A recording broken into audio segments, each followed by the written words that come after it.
Okay. So now we're going to open up our walk cycle and look at how to export it.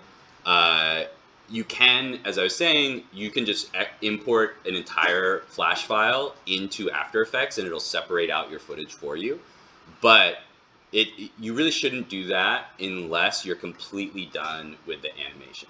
So there's a couple of different kind of workflows, but if you want to be able to update the animation easily after you've already imported it into After Effects, the workflow that I'm going to go over now is probably the workflow that you want to use. This is something that's actually always changing. Like Adobe really does want the programs to be able to talk to each other well, and it does work really well for things like Photoshop and Illustrator. But for Flash, it's not 100% perfect. So there's a couple different ways to do it. And the way I'll show you guys now is probably the way I would use, unless, again, you're 100% done with your walk cycle animation. So I'm just going to open up my walk cycle. I'm not actually going to edit anything. I might change a couple of the layers, but we can see basically our whole animation here.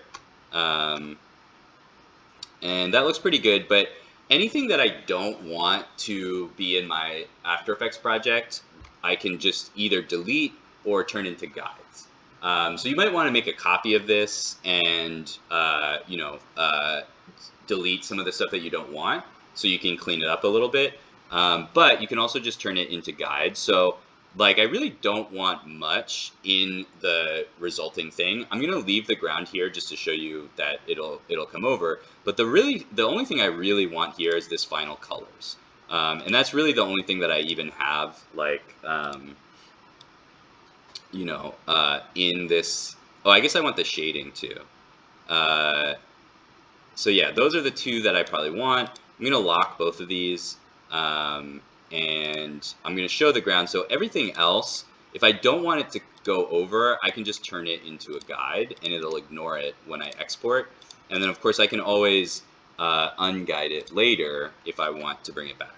So I don't want my final colors to be a guide. So anything that you want to see in After Effects, you want to leave as a regular layer. Anything that you don't want to see, you either turn into a guide or delete it. The ground I'm leaving as a layer, just so we'll see that if we do bring something over into After Effects, we can very easily just hide it or delete it there as well. So I'm going to save this, and now if I want to export in my individual layers, so I can animate the individual layers, what I'm going to do is go to File and go to Publish. Or wait, no, I don't want to click Publish. Hold on, sorry. Oh, I forgot about my Rocket Pack. Oh, I have that hidden. I don't know what's there. Let's make that a guide. Okay. Sorry, I want to go to Publish Settings. And so there's a bunch of different options here, but the one that I want is a SWF archive. So I'm going to turn this off and go down here to SWF archive. And what that's going to do is it's going to make a SWF file, which is like an animation file for each one of my layers. And so then I just want to choose where I want these to go. So I'm going to click on this folder icon, and that brings up my file explorer. I'm going to go into my Animation 260, and you might want to make like a folder for these to make it easier to find. So I'm going to make a new folder called Walk Cycle SWFs. You can call this whatever you want. And or it's actually going to make a zip file for me, so maybe I don't even need to do that. Yeah, let's just call this, let's delete that. Let's just call this Walk Cycle SWFs.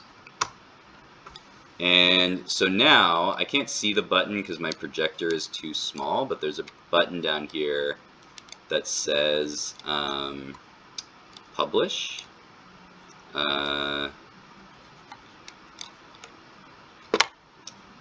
Maybe if I just hit enter. Okay, so when I hit enter and I go to documents, do we see it? No. Okay. So I might have to change the screen settings. Let's just try clicking publish. There we go. There's our walk cycle SWF. So there would be a button in the publish settings to publish, but then we can just go back and hit publish. So now I'm just going to extract this to this same folder. So that's what it'll usually do. And so here you can see each one of these files has been separated out. So we have the shading, the final colors, and the ground. And if I go to view and I want to turn on file name extensions, you can see these are SWF files. So if I open these, you can see it's just a file of the animation. We might need to do something with the shading. I'm not sure that that's going to come through to After Effects exactly right, but we'll see what happens. But this is a vector file, so we can zoom in and zoom out really easily with this, as opposed to like a JPEG where it's rendering it out as pixels. The SWF is a vector file like Illustrator, so we'll have as much resolution as we want when we go over to After Effects. So now I have those files, and the thing that is good about this process is now I have, if I make changes to my animation, let's say I decide I don't want the shading, and I turn this into a guide, or I make some other change, whatever it is, if I like add some detail, or I add some lines, or change a color, whatever it is, all I have to do is go back to File and Publish, and it's going to overwrite those files.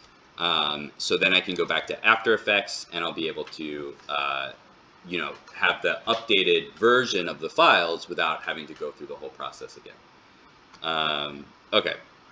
That's basically how this works. I'm going to go over a couple different examples of importing the files when we go over to After Effects, but I have to, start over and open that program.